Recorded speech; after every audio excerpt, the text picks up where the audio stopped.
Well, when we think of our pets here in Colorado, they come in all shapes and sizes: dogs, horses, cats, birds. What about reptiles? Yeah, so if you're on the fence, just wait until you meet a few. The Reptilian Nation Expo is in Denver this weekend, and, well, we've got reptiles in a cooler here on the desk. Yeah, volunteer presenter Michael Gallagher is here to show us a few that you say actually would make great pets. Yes, there are a number of reptile species. Yeah, that make wonderful pets. Jump out at us. And in the limited time, I want to share a couple of my pets. And I opted to bring snakes instead of, cute bearded dragons or leopard geckos, because more people have an innate or conditioned fear of snakes. We want to see it. Yeah, pull that Here we go. So this is a cute little.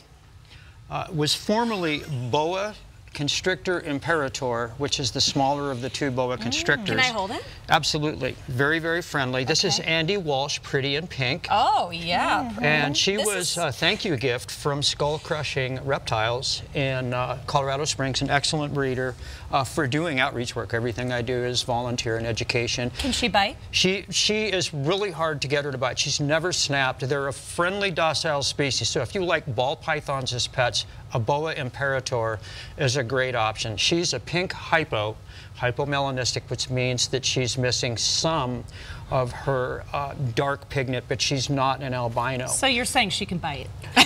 She could, but there are some species, like let's say an emerald tree boa or a green tree python or an aggressive species and are more visual versus pets. And boa imperators, and then the true red tails, the boa constrictor, formerly, not just boa constrictor, because they are definitely different species. All right, we want to see what's in that other cooler. This is another. Those are cold cuts, right? We got cold cuts. Yeah, these are cold cuts. Okay. This is an adult, captive bred, adult female Texas rat snake. Oh, whoa, this is a big one, guys. She's a sweetie. For those of you who are familiar with corn snakes, she knows me too. I've owned her for a long time. Actually, I've owned her twice. That's another story. But corn snakes are also called red rat snakes. And she is a Texas rat snake, which has a little bit different shaped head.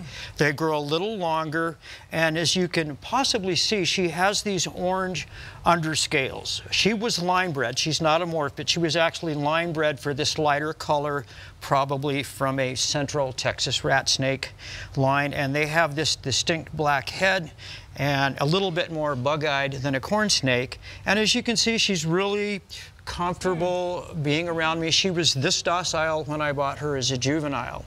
And the same goes for some of your good pet species: corn snakes, sand boas, rubber boas, boa imperators, ball pythons.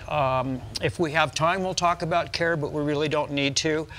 We have an excellent reptile expo coming up this weekend also.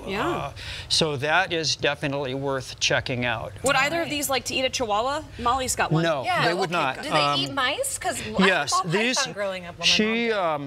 She is, I prefer having her on actually what they call jumbo mice or adult mice. She had a different owner for a bit. I was able to reacquire. Wow. She's a little overweight.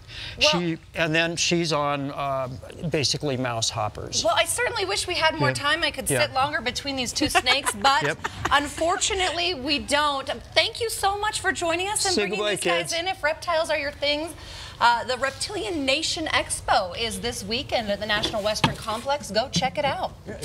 Should this one be staring at me like this? She's just getting ready to lash out. Here you go. Well, thank you again.